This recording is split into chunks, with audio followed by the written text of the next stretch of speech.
une des nouveautés du jour, donc qui est hyper fin, très léger, 800 grammes. Vous avez donc un écran de 9 pouces avec Windows 7. Donc, si vous voulez faire du web, vous êtes sur Windows, vous n'êtes pas dépaysé, vous avez votre web. Vous êtes en tactile. Alors, soit en tactile, soit en souris. Donc, on a une souris, ça c'est comme une souris optique inversée.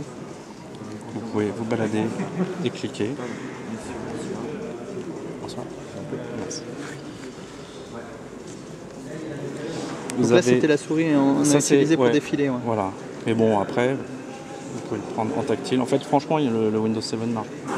Autant Windows n'a pas été conçu dès le départ pour la souris, là sur Windows 7, donc la tablette fonctionne avec Windows 7 et c'est plutôt véloce. Voilà. C'est un Intel Atom Z 515. On peut faire le tour du produit de toute façon. Je vais le redémarrer. On va l'ouvrir, on va regarder même à l'intérieur la batterie. Donc c'est une batterie de quelle capacité? Ça je sais pas vous dire exactement. Ouais. Une autonomie. Elle permet une autonomie de combien de l'ordre de 3 heures. 3 heures, ok. À peu près. À vérifier sur le produit. Ouais. Donc là vous avez une petite webcam. D'accord, justement j'avais pas vu dans la fiche, il y a une webcam. Qui est pour toutes les applications style chat, visophonie, Skype, etc. Ouais. Vous avez un bouton Arcos qui est un bouton de technique pour différents réglages, techniques, vous accédez à des settings particuliers. Un bouton clavier qui vous permet de remonter le clavier virtuel et les deux touches de la souris. Et le tracker de la souris étant ici. D'accord. Le but étant de pouvoir à la fois cliquer et déplacer. C'est un des problèmes avec le touchpad, c'est de pouvoir faire des drags. Là, vous pouvez cliquer et déplacer un objet. Donc là, vraiment, il n'y a aucun problème sur toutes les applications, vous ne serez jamais coincé. D'accord. Mais à l'usage, franchement, le touchpad, il marche vraiment très bien sur Windows.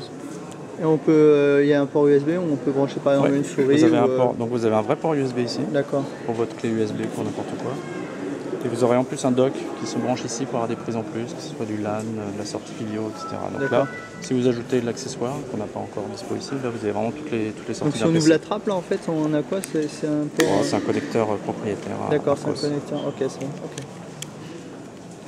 Et là c'est aussi un slot, un emplacement pour carte mémoire? Oui, vous avez un lecteur de cartes. Et donc il y a aussi une version donc, avec TNT. Là c'est l'emplacement pour les antennes qui n'y sont pas. D'accord. Vous l'avez en vitrine, avec diversité. Il y aura aussi une version HSUPA, donc avec connexion 3G. Ok.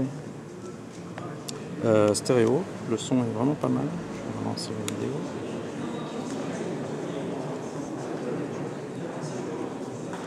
Vous avez même un stylet, c'est vraiment...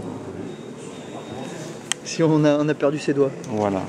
Si vraiment vous avez une application... C'est vrai que vous avez un Windows, donc après, le risque de Windows, c'est que vous allez toujours avoir une application qui a été faite pour un PC. C'est-à-dire la petite croix, elle n'est pas facile à viser.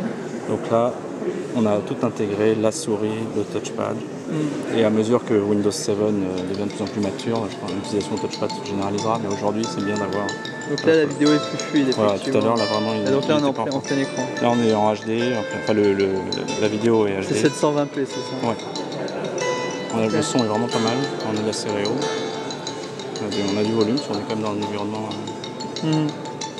Et il y a justement une sortie casque pour écouter en 3.5. Ah ouais. Sur le côté. Ok. Voilà. Et donc il est Bluetooth aussi, Wi-Fi Oui, je crois qu'il y a le Bluetooth. Le Wi-Fi c'est sûr, le Bluetooth aussi. Ok. Anti-sèche. Il semble que...